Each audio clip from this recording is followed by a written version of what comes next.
شهر رمضان الذي أنزل فيه القرآن هدى للناس وبينات من الهدى والفرقان. محترم حضرات، اللہ جل شانہ کا بڑا فضل کرم ہے، اس کا انعام و احسان ہے کہ اس نے ہم لوگوں کو ایک مبارک مہینہ عطا فرمایا جس کو رمضان کا مہینہ کہا جاتا ہے۔ اللہ تبارک و تعالی نے اس ماہ مبارک کا ذکر قرآن پاک میں فرمایا۔ 12 مہینوں میں سے صرف ایک رمضان ہے جس کا ذکر اللہ تعالی نے قرآن پاک میں فرمایا۔ اللہ تبارک و تعالی نے رمضان کا تعارف کرایا ہے اور یہ فرمایا کہ شہر رمضان الذی انزل فیہ القرآن، رمضان کا مہینہ وہ ہے جس میں قرآن نازل کیا گیا، یعنی قرآن کے نازل ہونے کی وجہ سے رمضان کے مہینے میں خیر و برکت آ گئی، فضیلت آ گئی۔ رمضان کا مہینہ بڑا عظمت والا اور بزرگی والا بن گیا قرآن پاک کی وجہ سے۔ اللہ تبارک و تعالی نے رمضان شریف کے اندر ہمارے لیے دو عبادتیں خاص طور پر رکھی، ایک تو ہے روزہ اور ایک ہے رات کی تراویح۔ حضور پاک صلی اللہ علیہ وآلہ وسلم نے ارشاد فرمایا، من صام رمضان ایمانا واحتسابا غفر له ما تقدم من ذنبه، جس نے رمضان شریف کے روزے رکھے ایمان کے ساتھ اور اخلاص کے ساتھ ثواب کی نیت سے، اس کے پچھلے گناہ معاف کر دیے جائیں۔ ومن قام رمضان ایمانا واحتسابا، اور جس نے رمضان کی راتوں میں کھڑے ہو کر تراویح میں قرآن پاک پڑھا یا سنا ایمان کے ساتھ اور اخلاص کے ساتھ، اس کے بھی پچھلے گناہ معاف کر دیے جائیں۔ حضور پاک صلی اللہ علیہ وآلہ وسلم نے ارشاد فرمایا شب قدر کے بارے میں، من قام لیلۃ القدر ایمانا واحتسابا غفر له ما تقدم من ذنبه، جس نے شب قدر میں رات میں اللہ کی عبادت کی ایمان کے ساتھ اور اخلاص کے ساتھ، اس کے پچھلے گناہ معاف کر دیے جائیں۔ یہ جو قرآن پاک ہے اس کی وجہ سے اللہ تعالی نے رمضان کو فضیلت عطا فرمائی اور قرآن نازل ہونا شروع ہوا تو اللہ تعالی نے شب قدر کو تمام راتوں سے زیادہ فضیلت عطا فرمائی۔ فرمایا لیلۃ القدر خیر من الف شہر، یہ شب قدر 1000 مہینوں سے بہتر ہے۔ 1000 مہینے تک کوئی آدمی عبادت کرتا رہے، اس کو اتنا ثواب ملے گا۔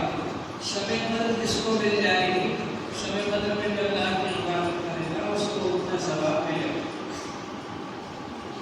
اور پھر شب قدر کو حاصل کرنے کے لیے اعتکاف کیا جاتا ہے تاکہ آدمی اللہ کی عبادت میں مشغول رہے، اللہ کی طرف رو لگائے اور اللہ تعالیٰ سے تعلق جوڑے اور ہر وقت اللہ کے دھیان میں رہے، ذکر میں، قرآن پاک کی تلاوت میں، نوافل میں لگا رہے ہر وقت، تو اس سے اس کو شب قدر میں مل جائے گی اور رمضان میں زیادہ عبادت کرنے کا موقع مل جائے گا۔ تو اعتکاف کی بڑی فضیلت ہے۔ اعتکاف کرنے والا گویا کہ اللہ کا مہمان ہے اور وہ سب گناہوں سے، سب برائیوں سے بچ جاتا ہے، رک جاتا ہے، اللہ کے گھر میں آ کر بیٹھ جاتا ہے اور اللہ تبارک و تعالیٰ اس کی دعا کو قبول فرماتا ہے۔ اور پھر یہ جو عید کی رات آتی ہے یہ بھی بڑی قیمتی رات ہے، اس کو ہم لوگ زیادہ تر گزار دیتے ہیں روزے اور روزے خریدنے میں۔ یہ بڑی قیمتی رات ہے۔ حضور پاک صلی اللہ علیہ وآلہ وسلم نے ارشاد فرمایا، من احیا لیلۃ العید لم یمت قلبہ یوم تقوم القیامہ، جو شخص عیدین کی راتوں کو زندہ رکھے گا تو جس دن سب لوگوں کے دل مر جائیں گے اس کا دل نہیں بھرے گا۔ علماء نے فرمایا کہ اس سے یا تو فتنہ و فساد کا زمانہ مراد ہے، اس وقت بھی اس کا دل زندہ رہے گا، یا یہ کہ اس سے قیامت کا دن مراد ہے، اس وقت بھی اس کا دل زندہ رہے گا جو عیدین کی راتوں میں اللہ تعالی کی عبادت کرتا تھا۔ روزانہ افطار کے وقت لوگوں کو جہنم سے آزاد کیا جاتا ہے۔ فرشتوں نے اعتراض کیا جب اللہ تعالیٰ انسان کو پیدا کر رہے تھے فرشتوں نے کہا تھا کہ یہ دنیا میں جا کر فتنہ و فساد پھیلائے گا، ہم آپ کی عبادت کرتے رہتے ہیں۔ تو اللہ تبارک و تعالیٰ نے اس وقت فرمایا تھا انی اعلم ما لا تعلمون، میں جانتا ہوں تم نہیں جانتے۔ اب جب افطار کا وقت ہوتا ہے تو دن بھر کا بھوکا پیاسا آدمی سامنے کھانا رکھا ہوا ہے، اس انتظار میں بیٹھا ہوا ہے کہ اللہ کا حکم ہو جائے، اجازت ہو جائے تو کھانا شروع کیا جائے۔ تو اللہ تعالیٰ یہ منظر فرشتوں کو دکھاتے اور فرشتوں سے کہتے دیکھو میرے بندے کو کہ دن بھر کا بھوکا ہے پیاسا ہے پھر بھی اس انتظار میں بیٹھا ہے کہ اللہ تعالیٰ کی طرف سے اجازت ہو جائے تو پھر کھائے۔ تو افطار کے وقت اللہ تعالیٰ کو بڑا رحم آتا ہے ہم لوگوں پر، انسانوں پر اور روزے داروں پر، اور اللہ تعالیٰ روزے داروں کی دعا کو قبول فرمائے۔ اس لیے افطار کے وقت خاص طور سے اللہ تعالیٰ سے دعا کرنا چاہیے۔ جو وقت ہم لوگ افطاری کے زمانے میں خرچ کر دیتے ہیں کہ بھجیا ادھر رکھو، سموسہ ادھر رکھو، پاپڑ ادھر رکھو، اس کے بجائے اللہ سے مغفرت مانگے، دعا کریں اللہ سے اپنے لیے بھی ساری امت کے لیے کہ اللہ تعالیٰ سب امت کی طرف سے پریشانیوں کو دور فرمائے۔ تو اس کی کوشش ہونا چاہیے۔ تو یہ افطار کا وقت بڑا قیمتی وقت ہے۔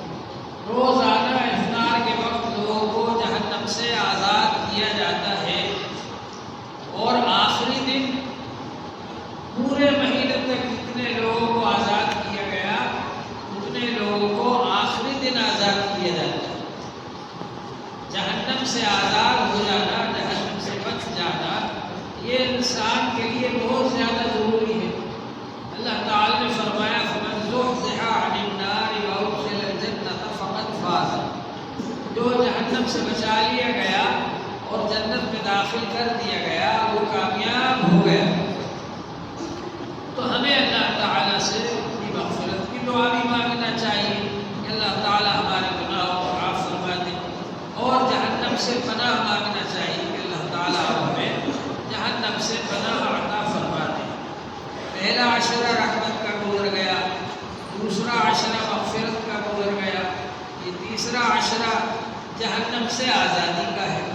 اس میں اللہ تعالیٰ سے جہنم سے آزادی مانگنا چاہیے اور یہ دعا کرنا چاہیے کہ اللہ تعالیٰ ہم کو جہنم سے بچا لے اور جنت میں داخل فرما دے۔ یہ اللہ تعالیٰ سے ہر وقت دعا کرتے رہے۔ یہ اللہ تبارک و تعالیٰ کا احسان ہے کہ اس نے ہم کو یہ ماہ رمضان عطا فرمایا۔ یہ ماہ رمضان ہمارے بارے میں اچھی گواہی دینے والا ہو، اور اللہ کے پاس جا کر ہمارے بارے میں گواہی دے کے ان لوگوں نے ہماری قدر کی اور نیک کام کیے، عبادتیں کی۔ اور یہ رمضان کے مہینے میں اللہ تعالیٰ نے ہم کو تراویح میں پورا قرآن پاک پڑھا۔ قرآن پاک اللہ کا قانون ہے،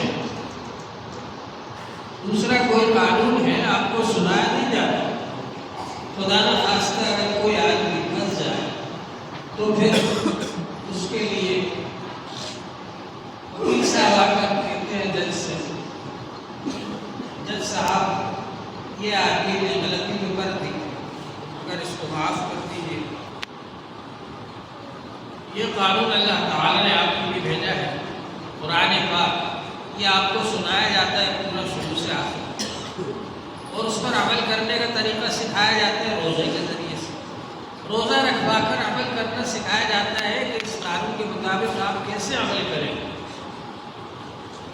تو یہ روزہ گویا کہ ٹریننگ ہے، ایک مہینے تک اللہ تعالیٰ نے آپ کو اور ہمیں ٹریننگ دی ہے یہ اللہ کے قانون پر عمل کرنے کی۔ اس لیے کوشش کریں کہ رمضان کے بعد بھی ہم اس طریقے سے کام کرتے رہیں، اللہ کے حکموں کو پورا کرتے رہیں، گناہوں سے بچتے رہیں، جس طریقے سے اللہ تعالیٰ نے ہم کو سکھایا ہے رمضان شریف کے اندر۔ تو یہ رمضان ہم کو اس بات کی تعلیم دینے کے لیے آتا ہے۔ ایسا نہ ہو کہ رمضان کے بعد نماز سے بھی غائب ہو گئے، روزے سے بھی غائب ہو گئے، اور ایک کام بھی چھوڑ دیا کہ آئندہ رمضان آئے گا جب کریں گے۔ ایسا نہیں، بلکہ یہ رمضان ٹریننگ دینے کے لیے آتا ہے، مشق کرانے کے لیے آتا ہے کہ آپ کو 11 مہینے کیسے گزارنا ہے۔ لیے رمضان کے بعد بھی نمازوں کا اہتمام کریں، قرآن پاک کی تلاوت کا اہتمام کریں، ذکر کا اہتمام کریں، اور اس کا اہتمام کریں کہ ہم گناہوں سے بچتے رہیں، برائیوں سے بچتے رہیں، نیک کام کرتے رہیں۔ اللہ تعالی ہم سب کو اس کی توفیق عطا فرمائے۔ وآخر